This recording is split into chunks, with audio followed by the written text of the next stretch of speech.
Hello there, welcome to my review of the Rockford Files Season 3, Episode 8, Rattlers Class of 63, written by David Chase and directed by Meta Rosenberg. The episode begins with Jim and Rocky arriving at a chapel where Angel is getting married, having given Jim 90 minutes notice. His bride-to-be's side of the congregation looking much healthier than his own. It certainly seems like this is a rush job, as Angel is still negotiating the price of a ring, a whole $18 worth, right up until the moment of the ceremony.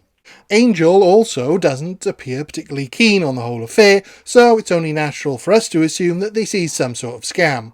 It doesn't help matters when one of the bride Regine's brothers turns up and slugs Angel. I wanted you and your brothers to come to this reception we're going to have afterwards. That night, Angel arrives at Jim's cabin and tells him Regine has already left him and wants Jim to talk to her. Look, Angel, I do not handle domestic disputes. He ordered her this shrimp cocktail. When he tracks her down, he finds out that Angel was more interested in watching TV and ordering room service than doing his husbandly duty. I mean, let's face it, he obviously didn't care about making love to her. This is all purposely designed to be very confusing, and it does an excellent job of it, not giving us or Jim any idea of what Angel is up to or how Regine fits in.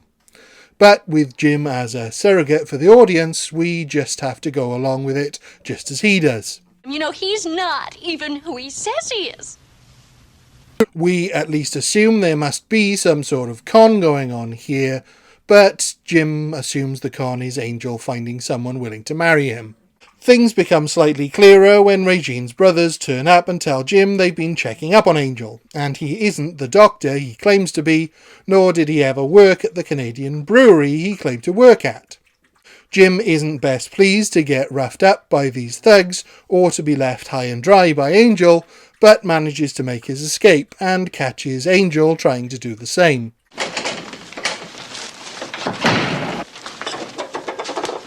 Angel finally reveals what the scam was. The brothers, the Boyasians, ran a garbage business and had some landfill they had reclaimed by covering it with topsoil, trying to sell it as real estate. Angel was acting as the fake expert on behalf of the fake brewery, attempting to solicit bribes from the brothers in order to convince the fake brewery to buy the land. His partner in this scam was found dead, and so to save his own neck, he romanced Regine into marrying him to seem like he was legit. The Boyasians didn't kill Eddie Groger. That's right, Ev. Jim tells him the Boyasians couldn't have killed his partner, as they had only just found out that Angel was a fraud after the marriage had occurred. You got married for nothing. Oh, God almighty. Leaving Angel to twist in the wind as Jim deals himself out. And call the police. I'm out of it for keeps. After a relatively slow start, teasing the information out slowly, we at least know it was all a simple scam, complicated by Angel's cowardice and ineptitude. While it seems to no longer be Jim's problem, we know that every time he thinks he's out, they pull him back in, and it's not too long before the cops are doing the pulling, as they have discovered the murdered body of the Boyasian brother who interrupted Angel's wedding. Lieutenant Doug Chapman is putting the screws on Jim and Angel. Angel tried to contact Regine, confident she couldn't testify against him due to spousal privilege, but none of that matters as Chapman doesn't have much more to go on than a story, something which Beth is quick to point out. How much speculation do we have to listen to? Do you have an eyewitness, a weapon, anything that's at all solid? Chapman does have enough to book them for the con, even though Jim had nothing to do with it, and Angel is able to get them out from under that charge. Despite Beth's protestations, Jim reconciles the fact that with the cops and the Boyasians looking at them for the murder, he has to be the one to investigate. It's either that or we wait to join the melon rinds in the back of some garbage truck. It's a wonderfully slow-boiling story, getting Jim involved very much against his will and his knowledge, before being forced to investigate by necessity. We've seen similar setups to this before, but none that have taken so much time to drip feed us the information. While there is a risk of boring the audience with this tactic, here it works brilliantly because of the outlandishness of the start, then increasing the drama as we learn what's going on.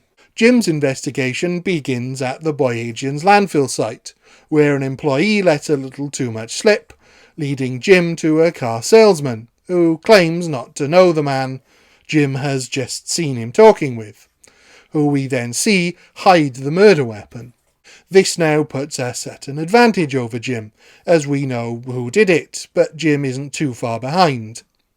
Regine reveals to Jim that the murdered brother Bobby worked with the employee Leo Cale, who used to be part of a biker gang back in '63, the Rattlers of the title, along with the car dealer Gene Chechik. Cale dug the site the brothers were trying to sell to Angel's partner, but him and Chechik were also suspected of a murder back in their biker gang days. Jim's convinced that this all fits together neatly, but with Cale having planted the murder weapon at Angel's, they are now both wanted for murder. Oh, come on, that plant's so obvious you ought to water it. Jim has no option but to go it alone, pretend to be a buyer for the land where he thinks the bodies are buried, and set a trap for Cale and Chechik. It seems to be working as the pair meet and talk about everything they've done, making it very clear to us that they are extremely guilty. Jim sets them up to follow him to a campsite where he and Angel are lying in wait. He failed, however, to take Angel's incompetence into account, and they nearly get blown up. Did you lock the cap on the gasoline tank? I forgot. But thankfully managed to catch the crooks. The episode ends with Angel hiding from Regine so she doesn't get half of his record collection before she shows up, wanting Jim's help to find her ex. She said she might drop by. She wants me to help track down an old boyfriend of hers. As Jim excuses himself, Regine and Angel have a heart-to-heart, where Angel has to face up to his ways. The shuck just comes out of my mouth like the fumes out of a city bus.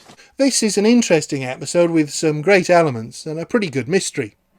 I feel like it's a little overly ambitious for a 45-minute episode though, and David Chase tries to cram a lot into that runtime, which comes off a little rushed in the second act.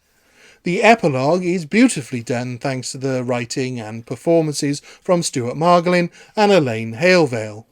We really get to see the man struggling with his own nature and wanting to be a better person, but unable to break from who he is. However, the mystery element of the episode, while compelling, is very rushed because of the character elements. You're always scared. I don't think it would have worked without the mystery element being so strong, and yet the episode seems worse off with it being so strong because it isn't quite balanced by the resolution. This is a rare case of not just wanting it to be longer, but needing it to be longer in order to flesh out a couple of the elements, making the ideas far more compelling than the episode. For that reason, I think this is probably a 3 out of 5 for me. Thank you. Goodbye.